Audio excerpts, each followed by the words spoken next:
As a leader, is it better to have responsible or accountable employees? I'll explain the difference and how to have both in this video.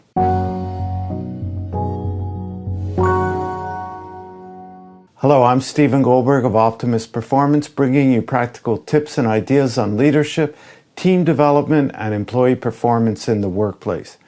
I've been thinking a lot about this notion or this idea of responsibility and accountability, and I actually just published a video a few weeks ago about the levels of growth of a human being, and that at the highest level, according to Dr. Durst, who I borrowed his approach and have actually applied it to myself, the responsible level is that fully functioning, highest level performance human that we can achieve.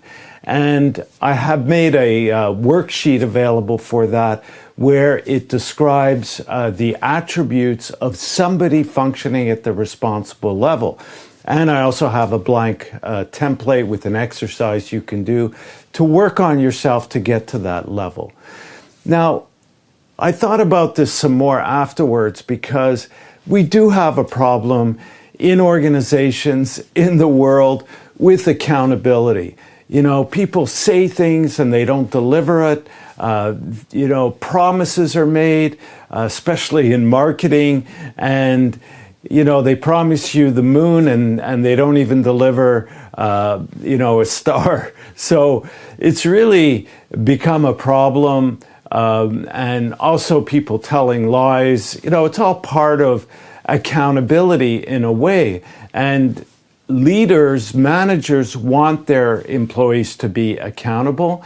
So they know that things are being delivered as they're supposed to be between employees, colleagues, so collaboration can happen, and also obviously to the end customer.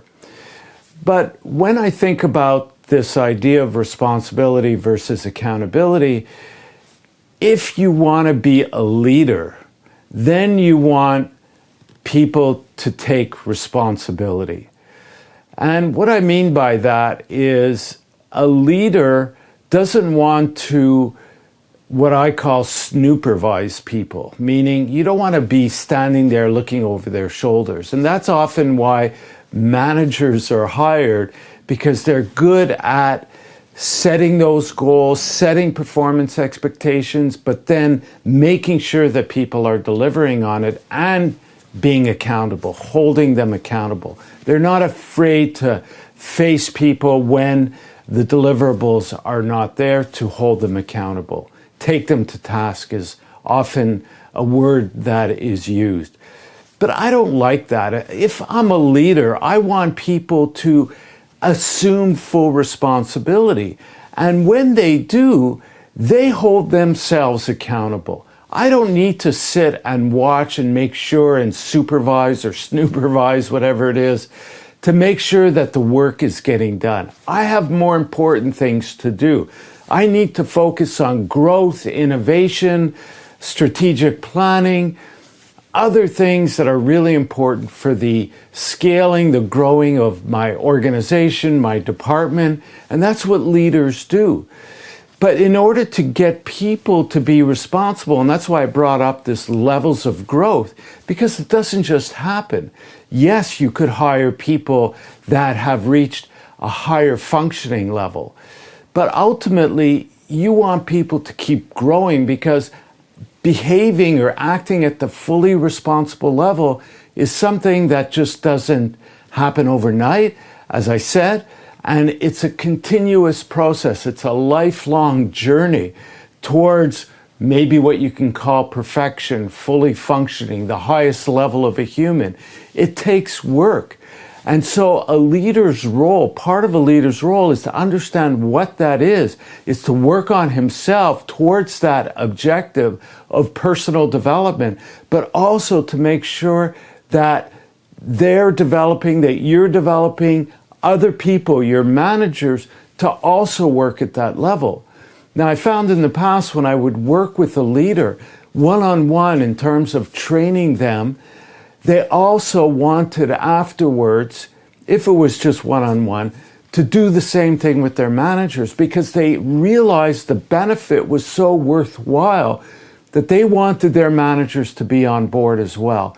And that's a very common happening. If a leader goes out to a conference and hears a great speaker and gets really motivated and starts applying what they've learned, they want to bring often that person in to train the managers as well. So everybody is on the same page and there can be an exchange around that learning. That's a very, very powerful thing.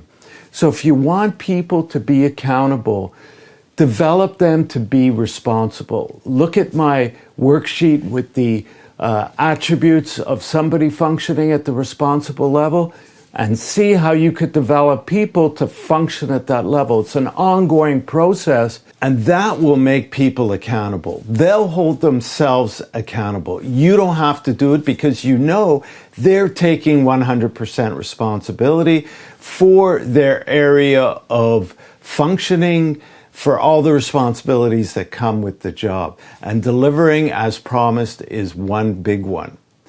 So I hope this tip is useful for you. You'll download that worksheet, start looking at the attributes of a responsible person and work towards that, and you'll have accountable employees. Check out that video and the article that goes with it around the levels of growth. Check out some related videos on the website as well. Subscribe and turn on notifications if you haven't already. Thank you for listening, and we'll talk again soon.